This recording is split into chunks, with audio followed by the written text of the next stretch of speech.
Bueno, gracias, Oscar. Voy a activar mi cámara aquí un ratito eh, para comenzar, ¿no? Es un honor nuevamente estar aquí en la Academia Formación Católica de Panamá para dar otro tema interesante esta noche, este día. ¿Y por qué, como Oscar ya dio un pequeño entremés, una introducción de por qué la propaganda anticatólica en tiempos de Lutero? Porque muchos conocen la historia, muchos conocen la historia de la doctrina que se combatió para ese tiempo, en temas doctrinales más que nada, ¿no? Y lo importante de ahora, hacerlo virtual, de esta manera, porque usualmente cuando se da charlas presenciales, a menos que uno tenga un proyector, que sería lo mejor, no lo ideal, usualmente las charlas son simplemente ves a la persona enfrente, pero lo bueno del Zoom y de la tecnología es que podemos ver imágenes de lo que uno está explicando y de esa manera es más importante y más interesante explicar las cosas, ¿no? Y ustedes la pueden comprender, porque no es lo mismo que te lo digan de boca que tú lo veas. Entonces, comenzando con la propaganda anticatólica y la respuesta de la iglesia. Vamos a dividir esto en dos partes. Como que la primera parte vamos a hablar de la reforma y de las imágenes que ellos tiraban anticatólicas. Y la segunda parte de cuál fue la respuesta de la iglesia, no solamente en temas de imágenes o de propaganda en ese sentido de arte religioso, porque es específicamente este tema, se trata de eso, de cuál es el arte o cuál es la revolución que hizo la iglesia en cuanto al arte para responder en el ámbito de la reforma.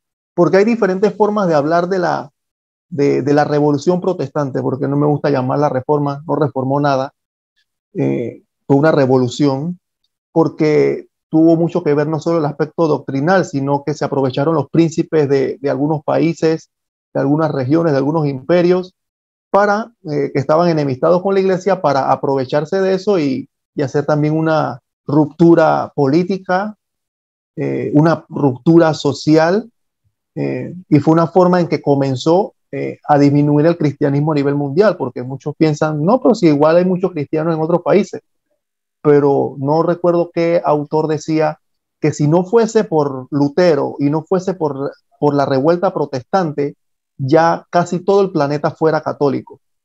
Entonces, recuerdo una anécdota de un sacerdote que me dio clases de temas de teología, el padre Rabasi, creo que muchos lo conocen, y también el padre Federico Hayton de la Orden de San Elías, ellos son de Argentina, y nos decían en la clase, porque ellos van a misión al Himalaya y lugares por allá bien lejos, ¿no? Por allá por China, el Tíbet, bien lejos.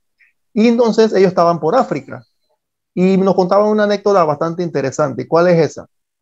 Que ellos decían que la Iglesia Católica ha dejado de misionar como es. La Iglesia Católica ahorita mismo a veces eh, utilizan la misión para hacer de la iglesia como una ONG. Hay alguien con un micrófono abierto ahí, hermanos.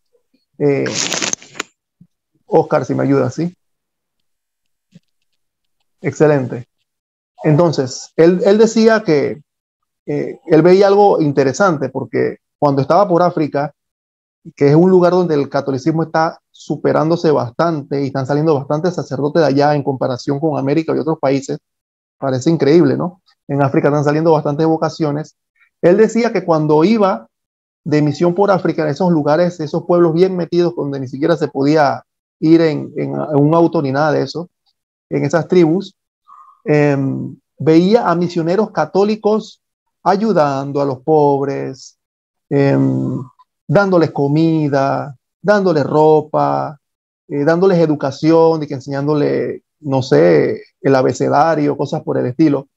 Y él se quedó pensando, ¿y dónde está el evangelio? Entonces hay personas que dicen, no, pero esa es una forma de dar testimonio de la fe. Así se pega la fe. Entonces él decía, pero ¿dónde Jesucristo dijo eso solamente sin? Él dijo, vayan y hagan discípulos a todas las naciones y enséñenles lo que yo les he enseñado a ustedes. Él no dijo simplemente que la iglesia fuera una ONG. Él dijo que la iglesia enseñara lo que él enseñó. Y él no enseñó simplemente a dar de beber al sediento, dar de comer al hambriento. Esa es parte de las bienaventuranzas y parte del juicio que él nos enseñó por Mateo, por allá por el capítulo 24 o 25, ¿no? Con que ejerceremos juzgados. Tuve hambre y me diste de comer, tuve sed y me diste de beber, ¿no? Pero entonces él se quedaba pensando, ¿y dónde está la parte del evangelio?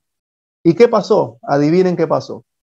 Llegaron los protestantes a África, al lugar donde él estaba, no le dieron solamente de comer y beber a la gente, sino que con la Biblia le enseñaron a la gente y adivinen qué pasó. Toda esa gente que estaban supuestamente ayudándose por la Iglesia Católica se volvieron evangélicos.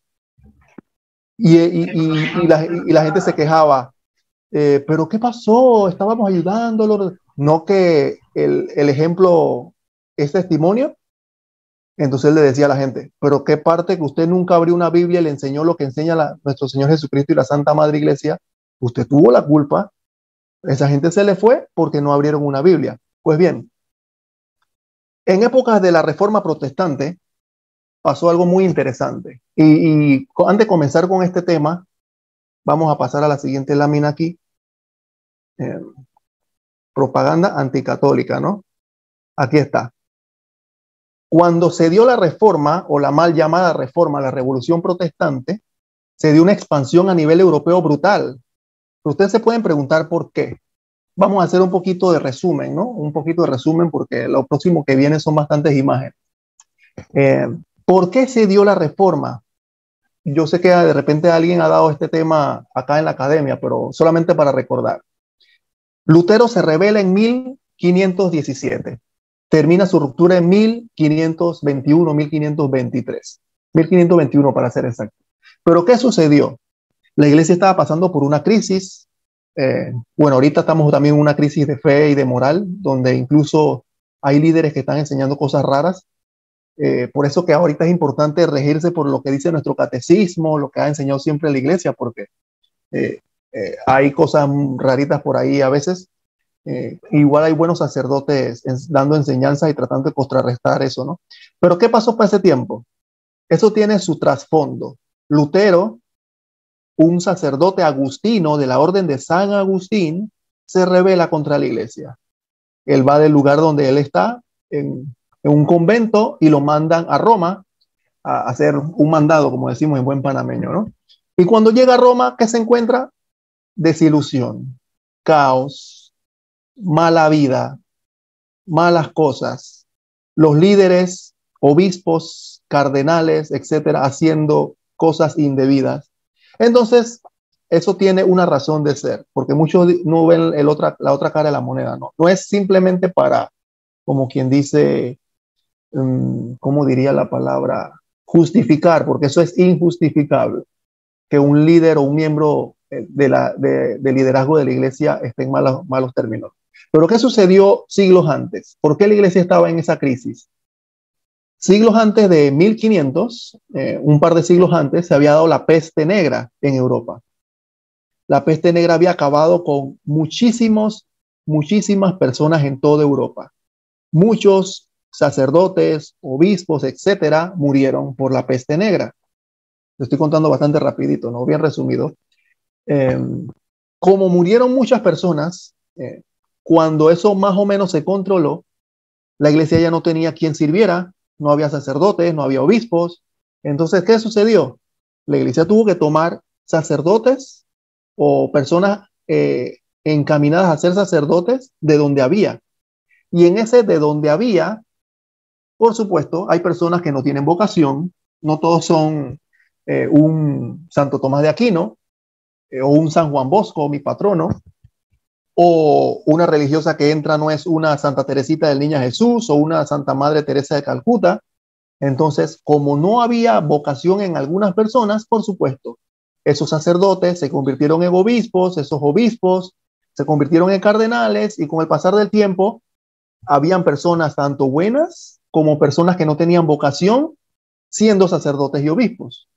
Y eso es lo que vio Lutero, esas consecuencias un siglo después, siglo y medio después, esa consecuencia de ingresar personas a la vida religiosa sin realmente tener una vocación, si no fue una necesidad en el momento, esa es una de las situaciones, no hay más. Solamente estoy contando una que impactó mucho.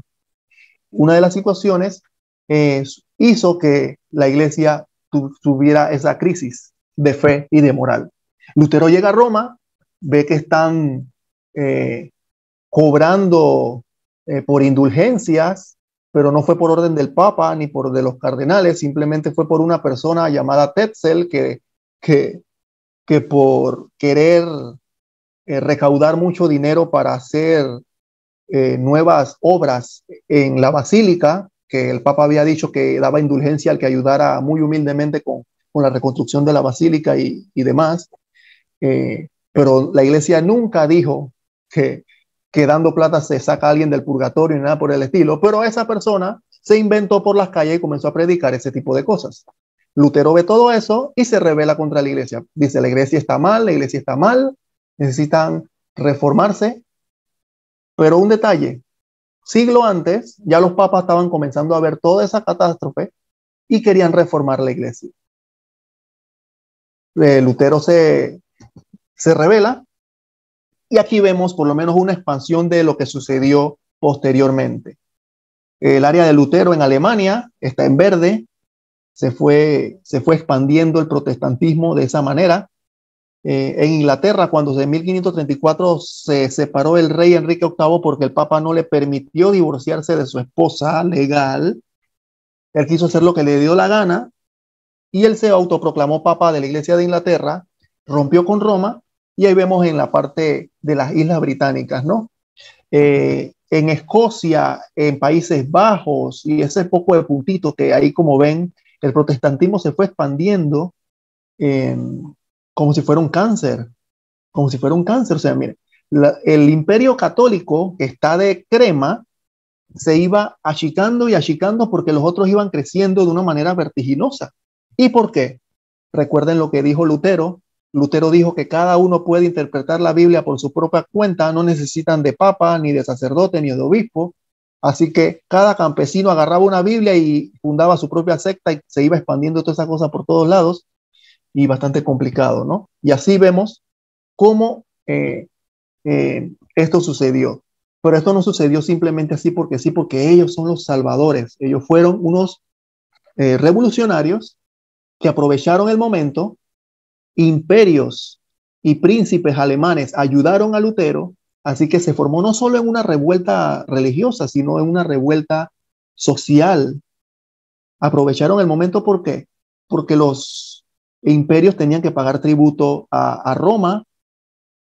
Entonces ellos vieron la oportunidad de expropiar propiedades, expropiar iglesias, todas las propiedades y terrenos que tenían las iglesias en todos esos imperios, y ellos se quedaban con ese dinero. Así, tuvieron la excusa perfecta para separarse, así que ayudaban a toda esa revuelta para separarse de Roma y ellos tener ganancias.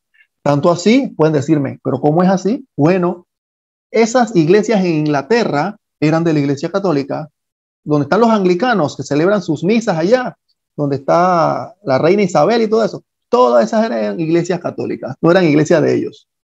Pero al separarse de Roma se apropiaron de todo eso.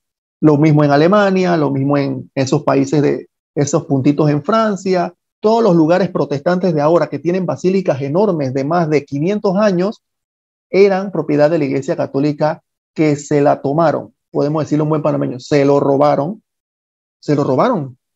porque los emperadores y los príncipes dieron la excusa de que no tenían que pagar más nada a Roma cuando se separaron por esa revuelta, ¿no? Pero bien, ese era como un preámbulo, ¿no? Entonces, ¿por qué se expandió tanto el protestantismo?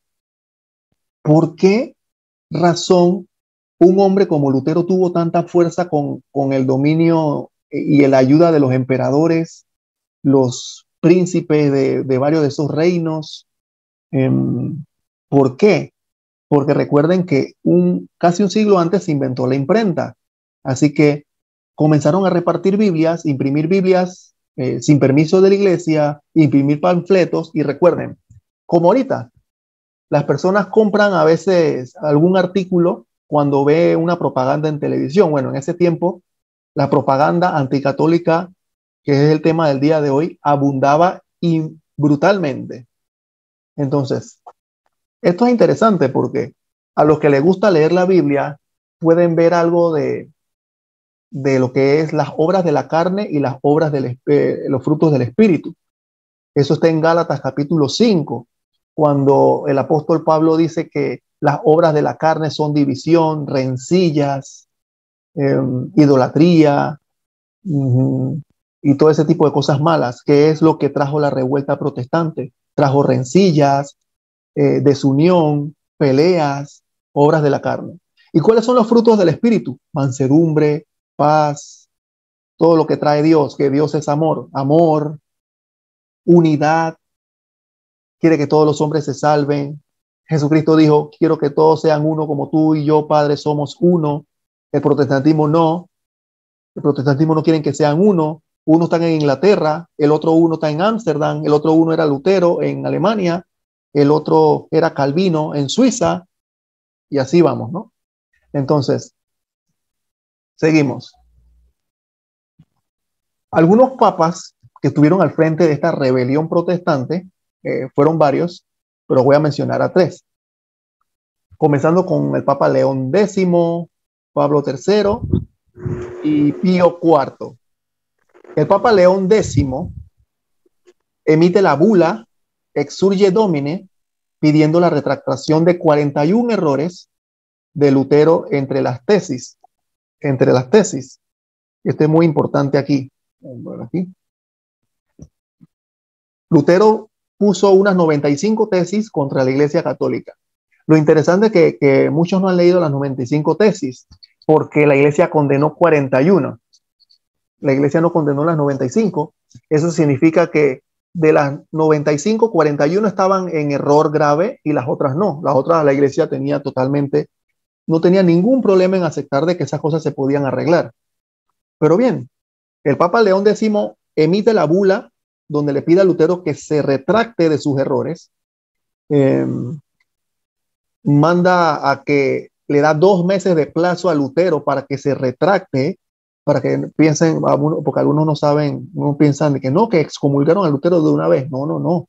La iglesia es benévola, la iglesia es sabia. Le dijeron, retráctate de las cosas mal que dijiste. Pero Lutero no quiso.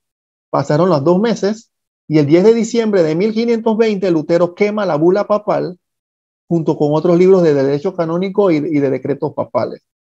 Entonces, por esa razón, es como si ahorita nuestro Santo Padre Francisco emita un documento y se lo dé un cardenal, no sé que yo, un sacerdote, no sé, de algún país, y el sacerdote enfrente de todo el mundo lo queme. Eso es una falta gravísima. Entonces, por eso fue excomulgado el 3 de enero de 1521, un año después, por la bula Decet Romanum Pontifice.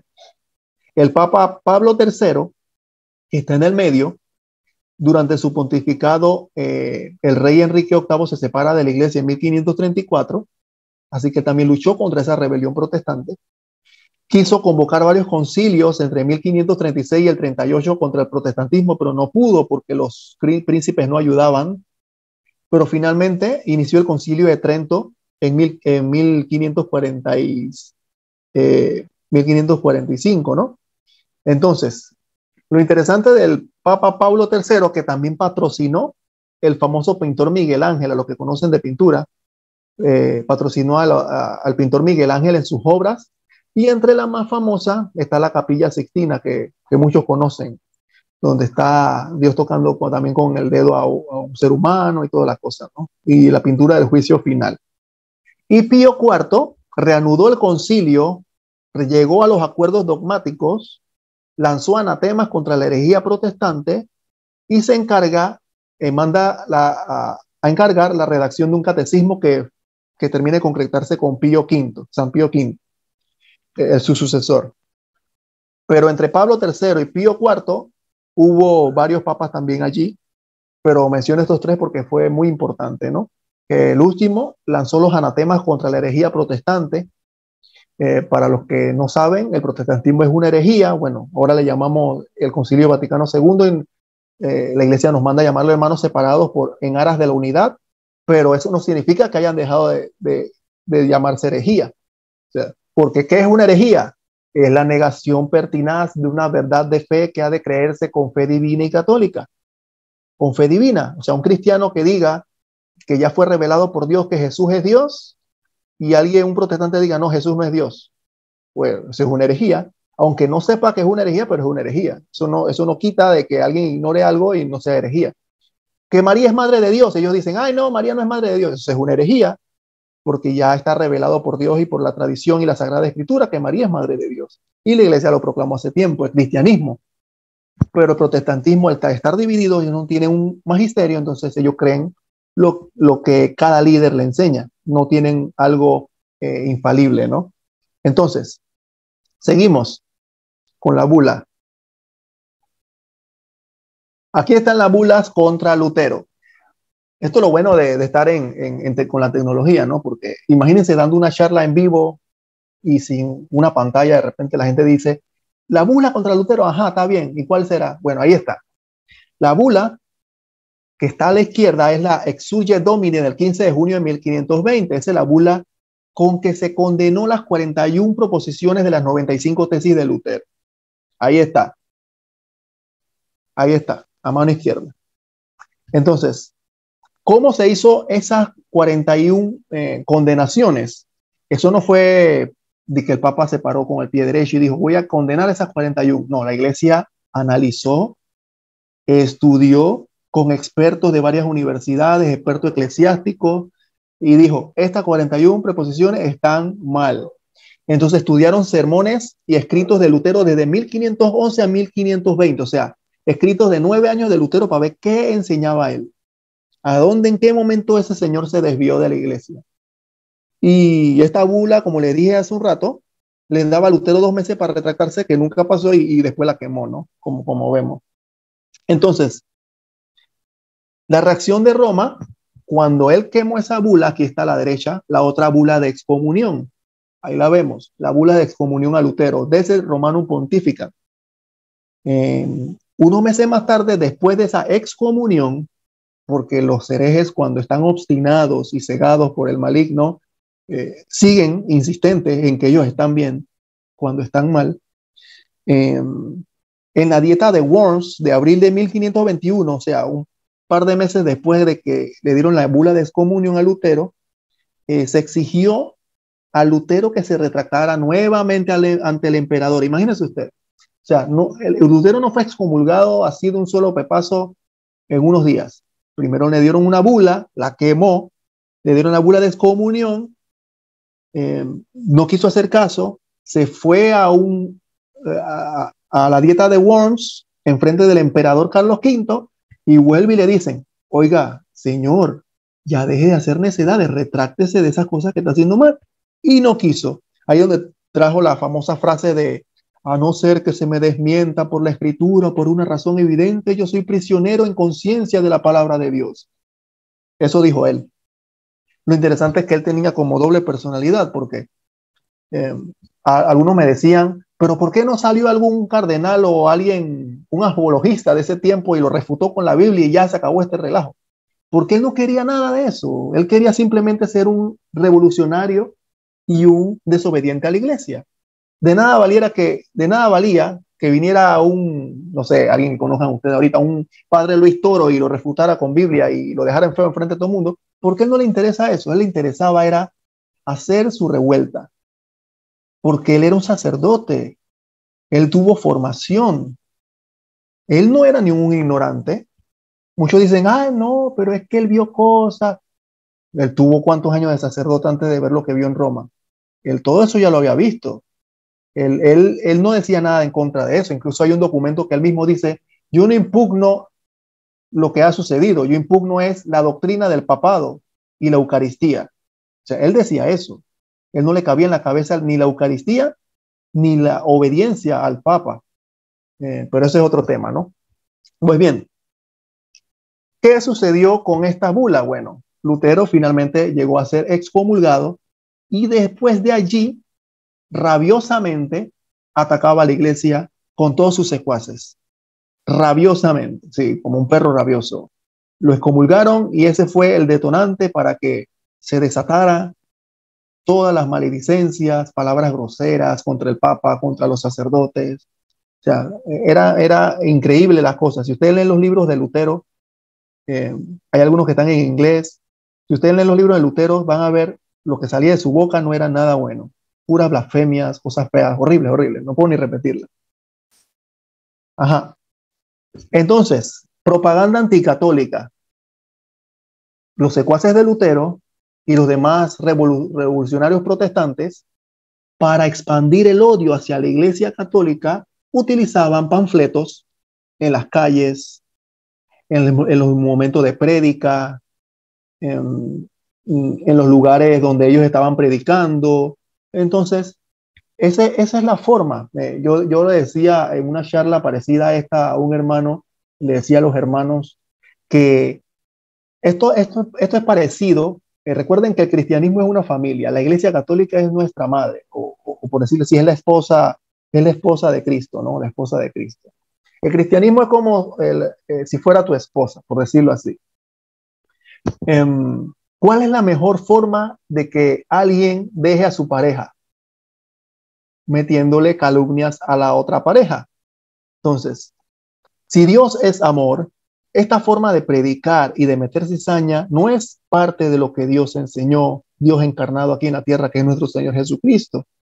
Entonces, ellos predicaban, dicen ellos, que el evangelio, pero a la vez metían calumnias contra la iglesia, metían mentiras contra la iglesia e inculcaban el odio contra la iglesia. Porque a los que piensan de que no, porque muchos dicen, no, es que ellos son los salvadores del evangelio, porque gracias a ellos tenemos Biblias, cuando ya existían Biblias en varios idiomas.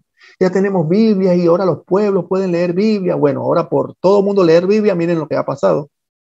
¿Cuántas sectas hay en el mundo cristianas, divididas, cada uno cree lo que le da la gana?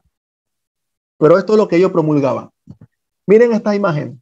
Aquí está el Papa León X, y lo están cargando y hay un perro rabioso abajo que parece como un perro del infierno y supuestamente a mano derecha Lutero con una Biblia. O sea, ¿qué querían ellos dar a entender aquí? De que el Papa era como un rey, que lo tenían como un rey, que no leía nada del Evangelio y que Lutero sí trajo el Evangelio. Eso es lo que están promoviendo allí. Miren cómo promueven el odio contra la Iglesia Católica en ese tiempo. Estas imágenes casi no se consiguen por internet porque no muchas personas hablan de estas imágenes, ni muchas personas han dado algún tipo de charla o conferencia sobre este tipo de imágenes, ¿no? Que son los panfletos que se usaban en ese tiempo. Este es uno. Seguimos. Seguían con los panfletos. Aquí vemos nuevamente al Papa y alguien, un tipo Lutero estilo Hércules, queriendo quitarle las llaves y hay un demonio haciéndole una zancadilla al Papa. Como quien dice, el demonio le hizo la zancadilla al Papa para que el verdadero evangelio tenga las llaves del reino. Y recuerden cuáles son las palabras de Jesús. Tú eres Pedro y sobre esta piedra edificaré mi iglesia. A ti te daré las llaves del reino de los cielos. Eso lo dijo nuestro Señor Jesucristo a nuestro primer Papa, a San Pedro. Pero eso es lo que ellos estaban poniendo aquí. Que ahora Lutero le está quitando las llaves al Papa. Imagínense ustedes, las llaves del reino. Eso es lo que están poniendo aquí, ¿no? Seguían con la propaganda anticatólica. Entonces, este tipo de propagandas, esto afecta a la conciencia de la gente. Tanto así que en los lugares donde se estaban volviendo la gente protestante, habían católicos que huían de esos lugares porque ellos no querían saber nada de estas cosas. Pero los que se quedaban escuchando, como ahora tenemos sectas que nos visitan a nuestras casas, te tocan la puerta, vienen con paraguas, ya más o menos saben quiénes son, ¿no? Te visitan con paraguas y hay católicos que dicen, no, vamos a escucharlos. Bueno, en ese tiempo, por ese vamos a escucharlo, comenzaban a repartir este tipo de panfletos, odio contra la iglesia. ¿Y qué hacen las personas a veces que no están bien formadas? Bueno, corresponden al odio y se dejan llevar por las calumnias y las mentiras que enseñan por ahí. Ajá. Aquí vemos otra de las panfletos que usaban en ese tiempo. A mano izquierda vemos el famoso pasaje del Evangelio donde Jesús se enojó y sacó con látigo a los mercaderes del templo. Y a mano derecha, lo que supuestamente había visto Lutero, que parte es verdad y parte es mentira. donde supuestamente estaba un gran líder de la iglesia, un cardenal, un obispo, recibiendo plata para que la gente ganara indulgencia y sus familiares que estaban en el purgatorio se fueran para el cielo. Cuando la iglesia nunca ha enseñado que con plata tú sacas a alguien del purgatorio. Eso no existe en la doctrina católica. Pero aquí hay una mentira. Aquí ven la mentira. Enseñaban que la iglesia católica, con dar plata, sacabas a la gente del purgatorio. Por eso que el purgatorio era un invento de esa época. Era un invento de la Edad Media. Eso es lo que promulgaban en las calles el protestantismo, la revuelta protestante. Entonces, ¿qué hacía la gente que no estaba formada? Ay, sí, mira, yo vi por allá a mi abuelita, a mi tío dando plata allá en la misa, ¿ve? Ahí está. La persona que no se forma se deja llevar por la mentira. Entonces, estos panfletos ayudaban a difundir la mentira. Otro más. Este es peor. Esta imagen es peor. Dice abajo, this is the foolish sheep that makes the wolf her confessor. La tonta oveja que hace de un lobo su confesor. Eso es lo que dice en inglés ahí.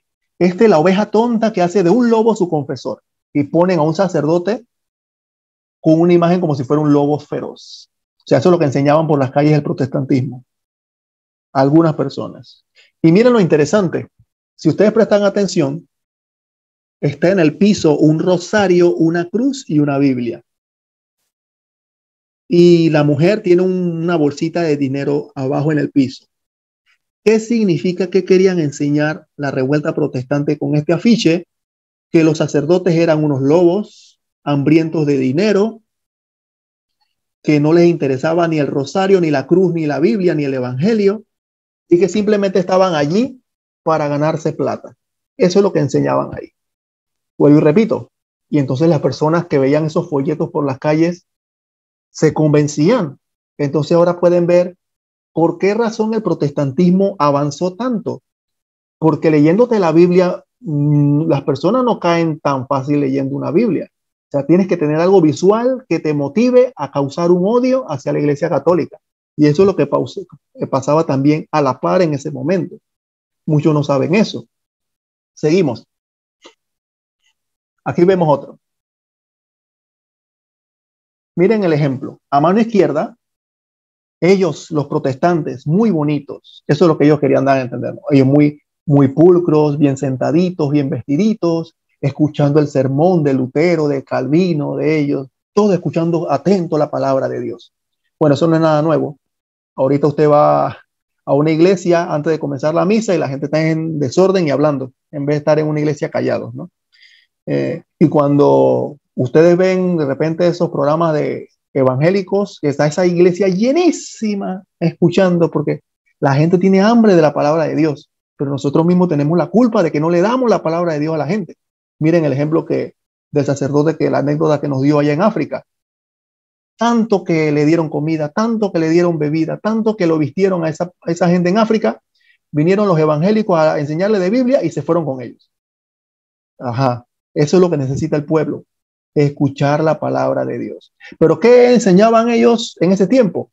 Que ellos supuestamente sí enseñaban la palabra de Dios y nada más acá el clérigo, el sacerdote a mano derecha, nada más era puro rosario. Si ven, todo el mundo tiene un rosario en la mano.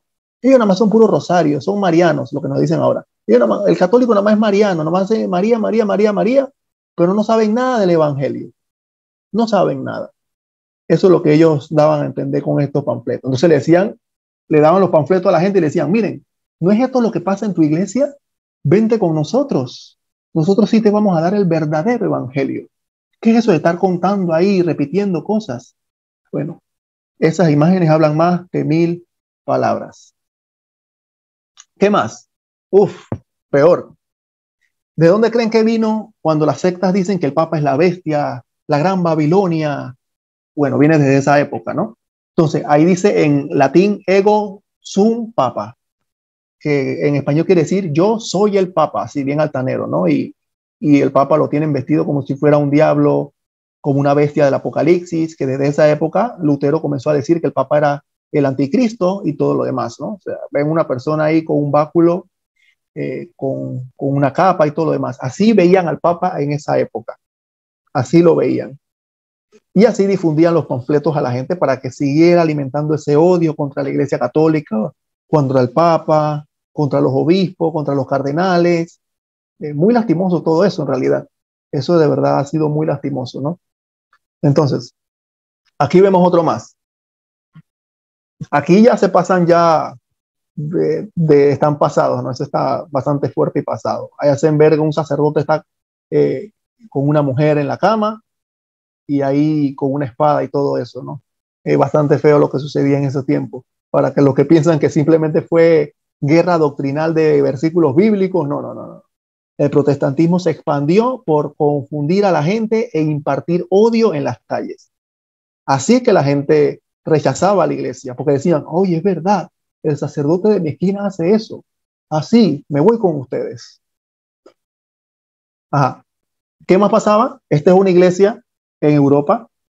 Eh, no solamente tenían ataques contra la autoridad papal a través de imágenes y panfletos, sino que también iban a las iglesias y rompían las imágenes. Se metían en las iglesias, miren esta iglesia, esto quedó así desde ese tiempo, no lo han reparado para que quede constancia de lo que pasó hace 500 años atrás. O sea, se metían en las iglesias y rompían las imágenes de las iglesias, o sea, cometían sacrilegio, cometían actos horribles contra las cosas de Dios, contra las cosas sagradas, porque son arte litúrgico, arte que se encuentra dentro de las iglesias, que embellecen las iglesias. O sea, cometieron actos vandálicos. O sea, al que piensa que la revuelta protestante fue, ay, sí, me separé del Papa y ya, eso no fue así tan así. Eso quedó así, ¿no? Pero también ellos, cuando pasó el tiempo, tuvieron también pintores.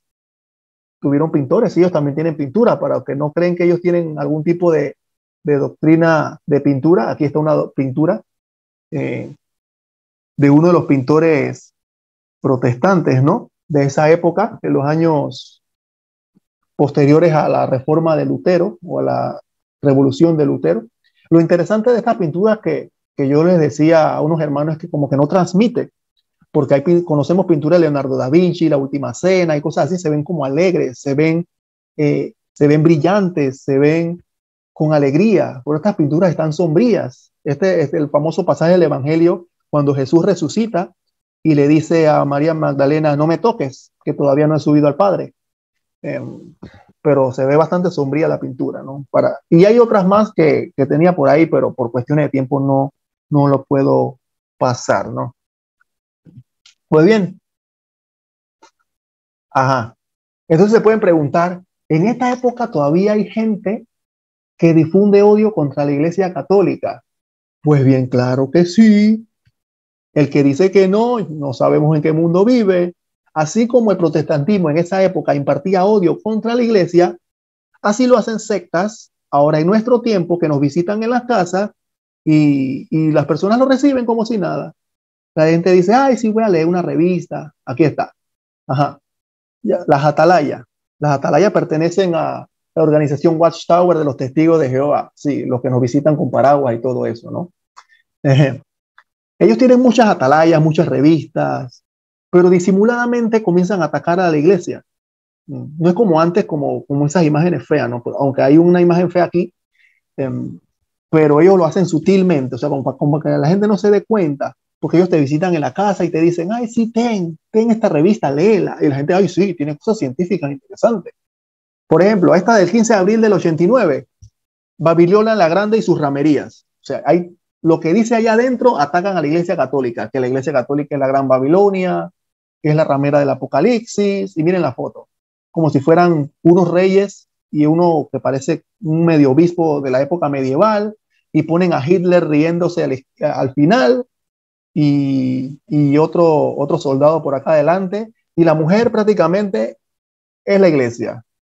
Ajá, todo el mundo la toca, Hitler se ríe con la iglesia, entonces comienzan a mezclar verdad con mentira, te citan un teólogo, no sé, vamos a decir un lugar aquí en Panamá, te citan un teólogo de Chorrera y dice, el teólogo de Chorrera tiene razón, porque él dice que la Iglesia Católica es esto. O sea, personas sin autoridad, y comienzan a rellenar esas atalayas, esas revistas con mentiras y verdad y engañan al católico. Y el católico le abre la puerta de su casa y muy bonito todo, ¿no? Así los engañan. Porque la Watchtower no tiene intención de que ellos sean enseñados, sino ellos quieren enseñar sus mentiras. Aquí vemos otra atalaya del 91 a mano derecha, donde está floreciendo la religión, donde atacan a la Iglesia Católica Ortodoxa rusa. Rusia sacó a los testigos de Jehová, desde esa época quería sacar a los testigos de Jehová de ese país. A los que no saben y no se han enterado, el presidente de Rusia hace unos años atrás sacó a los testigos de Jehová de Rusia, los sacó, los declaró una organización terrorista. Para los que están desapercibidos, los que no ven noticias, los testigos de Jehová son considerados terroristas, esa organización, y que destruye familias, y en Rusia, como no están con cuentos, los sacaron. Hay otros países que lo piensan dos veces, que los derechos humanos, que la libertad religiosa, pero allá en Rusia no andan con cuentos. Dicen que destruían familias, que eso es lo que sucede usualmente. Alguien se vuelve para esa secta y no te habla más, o si te habla a medias. Si te sales de esa secta no te vuelven a hablar más nunca. Hacen, ¿cómo se dice la palabra? Manipulación coercitiva, aíslan a las personas, las hacen sentir solas, muchas cosas que hay expertos en ese tipo de psicológico de las cosas que hace esa secta, ¿no? Y las personas piensan que no es una religión más, ay, mira qué bueno, vienen por ahí bien vestiditos, ellos no tienen la culpa, ellos están siendo también manipulados por esa organización, pero ellos no tienen la culpa. Pues bien, aquí vemos otra atalaya, propaganda anticatólica, y la gente se lleva esa cosa para su casa cuando los ven a visitar. Por ejemplo, esta atalaya del 2009, más nuevecita, dice 6 mitos sobre el cristianismo. Y miren los mitos, supuestamente. A mano derecha dice los mitos. El alma es inmortal, dice que ese es un mito. Hay que recordar a los que no saben que los testigos de Jehová no creen que el alma es inmortal. Ellos creen que cuando una persona muere, el alma también se muere y queda en la tumba esperando ahí a saber que el alma se aniquila. Mito 2. Las personas malas sufren tormento en el infierno. Oh, qué diabólico eso. Esta secta es peligrosa. Ellos enseñan a los que están desapercibidos que el infierno no existe, que es un invento. Imagínense ustedes, esa secta dice que el alma no es inmortal y que el infierno no existe. ¿Qué más enseñan? Voy a saltar uno, que todos los buenos van al cielo. Ah, sí, todos los buenos van al cielo, porque ellos enseñan, esa secta enseña que no hay ni un cielo, que es que cuando venga Cristo, uno va a estar en la tierra ahí abrazado de los leones y los camellos y toda esa cosa, ¿no? Eso es lo que ellos enseñan. Que Dios es una Trinidad. Dice que todo eso también es un mito. Eso lo enseñan en esta revista. Dios es uno y trino, Padre, Hijo, Espíritu Santo. Ellos no creen en la Trinidad. Interesante para los que también están desapercibidos, como es una secta que no cree en la Trinidad, no es una secta, no es un grupo cristiano. Ay, sí, ellos son cristianos. Aunque hablen de Cristo, no son cristianos. Usted le habla a un hermano, eso es lo que han quedado, ¿cómo les digo? Ha quedado ya dicho, inclusive por católicos y evangélicos a nivel mundial. El que no se bautiza en el nombre del Padre, el Hijo, el Espíritu Santo y no cree en la Trinidad, que es el dogma de fe central de la fe, no es cristiano por más que hable de Cristo. Ellos dicen que son cristianos, pero ellos no son cristianos. Esa es una secta no cristiana o pseudo cristiana. Porque, ¿cómo pueden diferenciarse? Ellos no creen que Jesús es Dios, no creen en la Santísima Trinidad, no creen en el infierno, no creen que el alma es inmortal, creen que uno cuando se muere y cuando Jesús venga no se va a ir al cielo si se portó bien, creen que uno va a vivir en esta tierra para siempre y cosas por el estilo todas raras, ¿no? No creen que María es madre de Dios, dicen que no está bien usar imágenes para adorar a Dios, pero miren cómo mezclan la verdad con la mentira. ¿Está bien usar imágenes para adorar a Dios? O sea, ahí te meten la mentira. ¿Adoramos a Dios a través de la imagen de la Virgen María? No, nosotros no adoramos a la Virgen María. O sea, ahí miren cómo meten las mentiras con verdades. Pero el que no está formado se cree todo eso. Y eso solamente es una atalaya. Mírense todos los que ellos tiran todos los meses. Y le visitan a la gente en las casas todos los meses. Ya comenzaron a salir por las casas casualmente, ¿no? Después de la pandemia. Muy bien. ¿Cómo atacó la iglesia todas estas cosas? Quería darles ese ejemplo de los testigos de Jehová porque es algo actual. para los que piensan que eso de la propaganda anticatólica pasó ya hace 500 años, no, eso sigue pasando ahorita, pero te lo hacen disimuladito, porque si lo hacen como antes, bueno, van a tener problemas inclusive con la ley y las naciones, ¿no? Así que la forma de sacar al católico es metiéndole ese veneno, veneno, veneno, veneno y engañándolos ahí por ahí, donde el católico no tiene. Miren lo que parte de los mitos, imagínense ustedes. Pero ¿cómo la iglesia contrarrestó todo eso? Con santidad, con santidad, con santidad. Miren unos nombres aquí: San Carlos Borromeo, San Pío V, Santo Tomás Moro. Y esto yo lo catalogué aquí en esta lámina: la santidad versus la soberbia. ¿Qué diferencia estos santos versus Lutero, que si hubiese pedido perdón y se hubiese retractado, hubiese sido un gran eclesiástico, un sacerdote interesante para leer? Pero lastimosamente el hilo, la diferencia entre la soberbia y la santidad, la diferencia entre lo que Dios enseña y cuando te dejas seducir por el maligno, por el demonio. San Carlos Borromeo. ¿Quién es San Carlos Borromeo? ¿Quién no conoce a San Carlos Borromeo? Un santo de la iglesia que vivió entre 1538 y 1584. En el Concilio de Trento, él estuvo allí, fue el primer secretario de Estado del Vaticano, fundó seminarios para formar sacerdotes preparados porque quería que esa gente de la revuelta protestante no se llevara más católicos, así que él formaba bien a sus sacerdotes y fue encargado de muchas tareas en la iglesia, ¿no? San Pío V, mediante la bula papal, una bula papal en 1570, promulgó la misa llamada tridentina, la que ahorita el Papa Francisco renovó, derogó, simplemente la permite para ciertas excepciones, ¿no?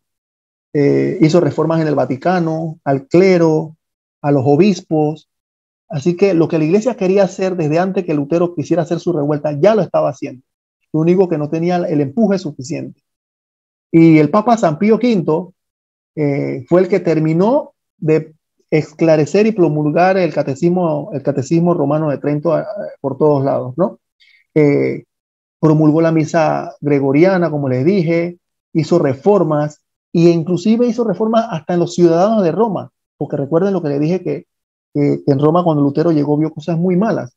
Y San Pío V hizo tantas reformas y tanto así, tan fuerte, que inclusive las mujeres de la calle, o sea, las mujeres de la vida fácil, del empleo más viejo del mundo, que estaban en esa ciudad, las puso a hacer penitencia o que se debían marchar. O sea, le decía, o usted se convierte o usted se va.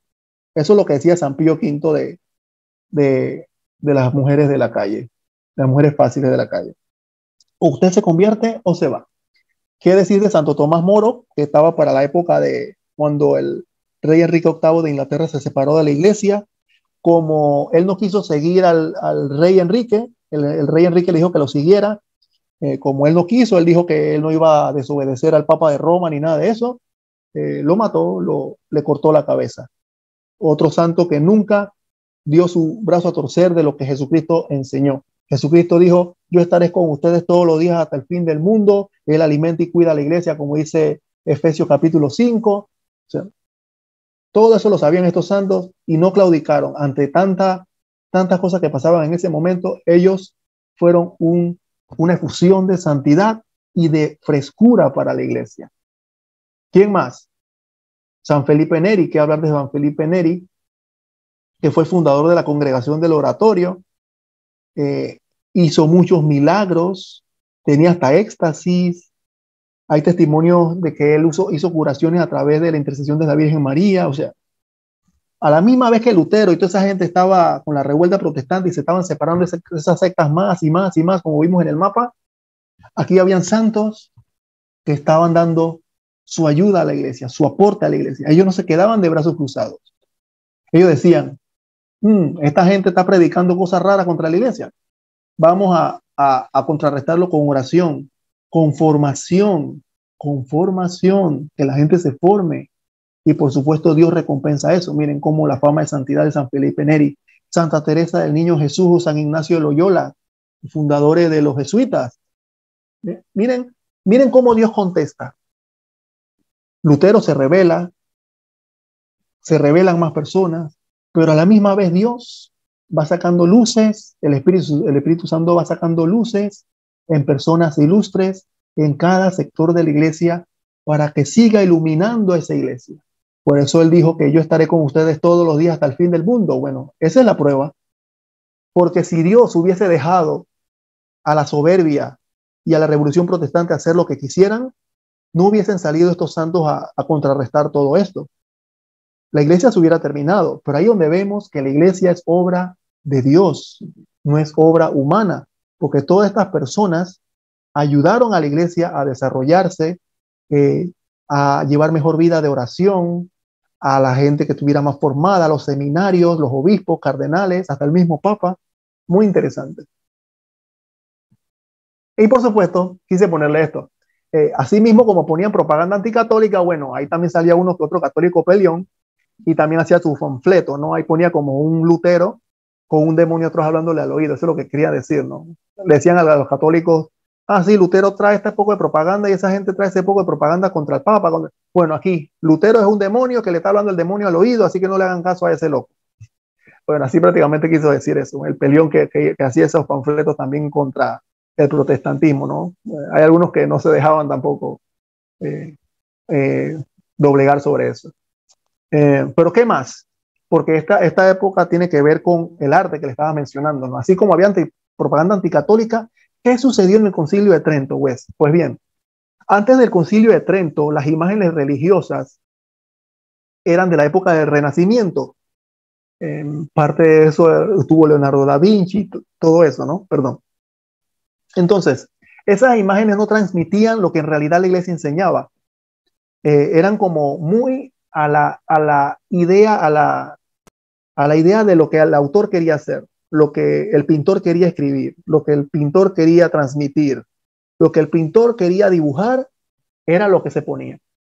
Pero ¿qué hizo la iglesia? En el Concilio de Trento, recuerden lo que les dije, se pusieron anatemas, se lanzaron los anatemas contra el protestantismo, se promulgaron cánones dogmáticos y entre esos cánones dijeron que las obras de las pinturas tienen que hacerse con el debido respeto y reverencia para transmitir lo que la iglesia ha enseñado desde siempre. Y aquí vemos a Jesús en la última cena con la Eucaristía en la mano y las aureolas de los apóstoles alrededor, menos de Judas, el traidor que ven a la derecha, que no tiene aureola, aquí a la derecha. Eso es lo que transmitía la iglesia a través de las imágenes y así contrarrestaban la propaganda anticatólica. ¿Por qué? Porque el protestantismo decía, la Eucaristía es un símbolo, decía Calvino, es algo espiritual, decía el otro, no es algo medio real, decía el otro, no es algo que nada más llevas en tu corazón, es un recuerdito, una cena de recuerdito. Decía Lutero que es una consustanciación. ¿Qué significa consustanciación? Que él decía, sí, está Cristo, pero también existe el pedazo de pan a la vez. No era transustanciación como enseñaba la iglesia, que se transforma, por eso se llama transustanciación, se transforma en el cuerpo y la sangre de Cristo. Por eso que hay milagros eucarísticos, hay milagros. Así todo contrarrestaba. Y miren esto, 1555 a 1562, Juan de Juanes, el pintor de esto, 1500. ¿Cómo comenzó a contrarrestar también la iglesia contra esa revolución protestante? A través de la pintura. Los pintores también se ponían al día. Así como estos santos que les mencioné, Santa Teresita del Niño Jesús, San Ignacio de Loyola, todos ellos bajo sus bastiones.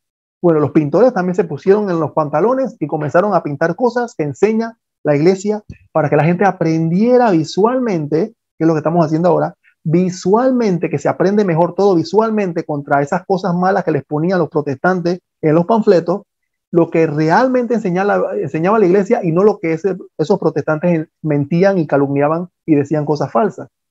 Otra cosa, la adoración de los Reyes Magos, Rubens 1629, un pintor llamado Rubens, enseñaban ya cosas del Evangelio a través de las pinturas. Esta pintura, imagínense ustedes, tiene casi 400 años de Rubens. Ahí ven al niño Jesús en adoración. ¿Y quién presenta al niño Jesús? La Virgen María. ¿Y quién se arrodilla ante el niño Jesús? Los Reyes Magos. Y ahí vemos también cuando nos dicen los protestantes, ¿ustedes por qué se arrodillan ante María? Si la única que hay que arrodillarse es ante Jesús, pero es que María nos presenta a Jesús. María nos ayuda a presentarnos a Jesús y así lo adoramos excelentemente bien. Los magos no dijeron, María, échate a un ladito, quítate que voy a adorar a Jesús, quítate, por favor. No. Adorando a Jesús, no hay ningún problema que su madre esté allí porque no se adora a María, se adora a Jesús. Ella nos los presenta, como está aquí en la imagen. Ella nos presenta al Salvador, ella nos presenta al Dios encarnado. Ella no es un obstáculo para adorar a Jesús. Los protestantes enseñaban que ella era un obstáculo para adorar a Jesús. Así como ahorita no creen que es madre de Dios, no es virgen, toda la cosa, ¿no? ¿Qué más enseñaba la iglesia? La Inmaculada Concepción. Ay, papá. Ya llegaban los pintores españoles e italianos a pintar la Inmaculada Concepción. Y recuerden que la Inmaculada Concepción es el tercer dogma mariano de la iglesia, que se promulgó en los años 1800. Imagínense ustedes, 1800.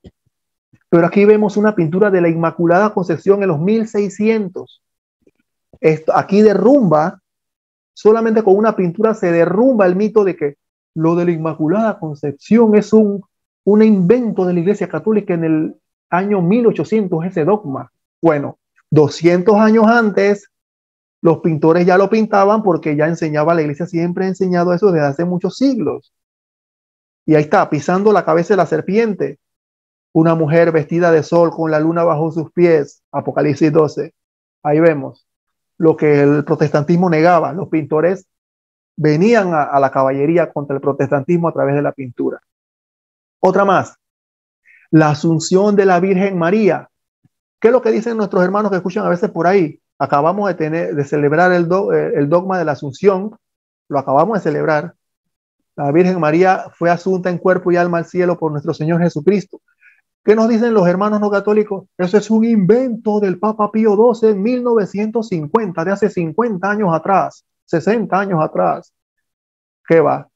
Vemos pintura de 1490 a la izquierda, la Asunción de la Virgen María. Vemos pintura de 1497 de la Asunción de la Virgen María. Vemos a Juan Martín Cabezalero, español, 1665, la Asunción de la Virgen María, el apóstol mirando la tumba y no está, están los ángeles llevándosela para el cielo. No es ningún invento. Ahora sí, la iglesia, a través de su visual, de las pinturas, del arte, contrarresta las mentiras protestantes de que esos son inventos nuevos. ¿Quiere usted hablar con un hermano no católico y le dice, mire, hace 2 días celebramos el dogma de la Asunción y fue promulgado en 1950? Y te dicen, eso lo inventaron en 1950. Ay, Dios mío. Como decía el padre Luis Toro, la ignorancia es atrevida. Nada más es cuestión de presentarles las pinturas viejas de nuestras iglesias y ya se van a dar cuenta que eso no es ni una mentira. Eso es algo que la iglesia ha creído desde el principio. ¿Qué más? Y para terminar, el purgatorio. Pues el purgatorio también era muy atacado para esa época. Esa pintura del purgatorio es de la parroquia de San Lorenzo en España. Es desde esa época, ¿no? Bastante antigua. La catalogan por el año 1587, por ahí, o sea, antes del año 1600, para los que decían que el purgatorio no existía, que también el protestantismo atacaba el purgatorio.